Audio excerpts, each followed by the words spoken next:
ยร์ชาวซ่องที่หน่าฮักของฝนทุกๆคนยังยังคิดฮอดเสียงนี้ของฝนอยู่บ่เนาะกว่าจะได้กลับมาเฮ็ดคลิปให้ทุกคนได้เบิ่งกันจนว่าข้ามมาเป็นปีเลยเนาะทุกคนจากปี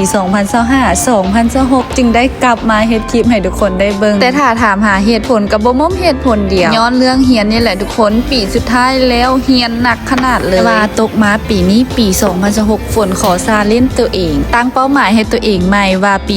2026 นี้จะถ่ายวิดีโอให้ได้มื้อละ1คลิปก็แสดงว่าภายในปี 2026 ทุกคนจะเห็นหน้าฝนในคลิปนี้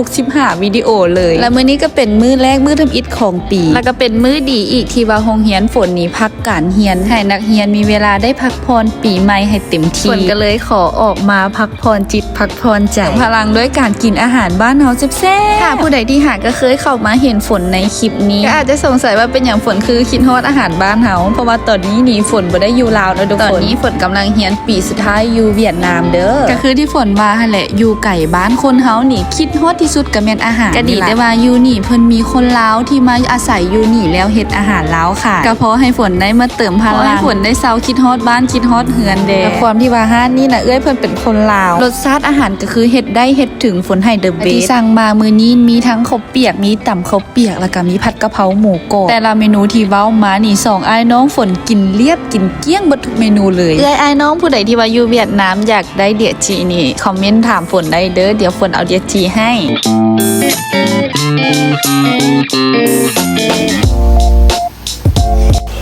ลาลาลาลา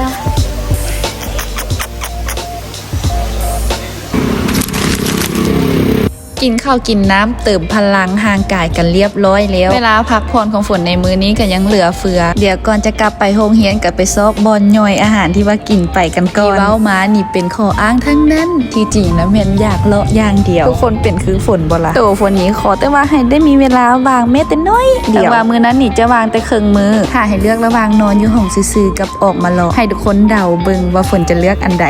เดายากละสิ เฉลยเลยแน่นอนอยู่แล้วว่าฝนเลือกอย่างหลังมือพักผ่อนซะอย่างเนาะจะให้นอนอดอู้อยู่ห้องอย่างเดียวนี่ก็เป็นไปบ่ได้ออกมาเลาะให้มันสดชื่นจิตสดชื่นใจกันดีกว่า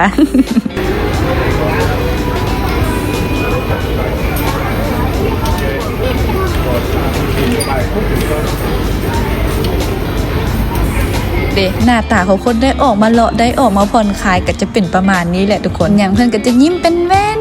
จับอย่างน้อยหนึ่งก็พอได้ยิ้มได้หัวน้ำเพื่อนไปน้องๆการ์ตูนพวกนี้ไผ่ก็ได้บอกซื้อฝนแน่ฝนพยายามคือซื้อน้องๆแล้วแต่คืดจังไหนก็คืดบ่ออกแต่มามีช่วงหนึ่งน้องๆเด็กน้อยพวกเพิ่นมักลีดังๆในช่วงหนึ่งแต่ว่าฝนคืดจังไหนก็คืดบ่ออกไผ่ฮู้คอมเมนต์บอกได้เด้อจะผักบนอย่างก็อันนี้ไฟเอ็นเจ้าอันนี้เด้อสิงเสือยังไงอันนี้นี่มันยังอันตัวใดค่อยตัวใดเจ้านี่เจ้าสองไอ้น้องฝนก็พากันย่างเลาะกันเลื่อยเปื่อยเข่าสอบนั้นออกสอบนี้มาเมื่อนี้ก็ออกมาผ่อนคลายซื้อๆกับบ่ได้ซื้ออย่างเลาะเมื่อยอาหารเมื่อกี้ก็เริ่มย่อยกระตบด้วยของหวานไปตามๆกันก็ซ้ำนี่แหละทุกคนมื้อพักผ่อนของฝนน่ะก็บ่ได้มีอย่างหลายจะได้ออกไปกินอาหารแซ่บๆมาบอนผ่อนคลายออกมาเปิดหูเปิดตาจักน้อยนึงก็พอได้มีแหงกลับไปเฮียนกลับไปสู่ต่อแล้วทุกคนมื้อแรกกับคลิปทำอิฐในปี 2026 ของฝนก็จะประมาณนี้เริ่มต้นปีก็ขอให้ทุกคนเจอแต่สิ่งดีๆโชคดีปีใหม่เด้อ See you bye bye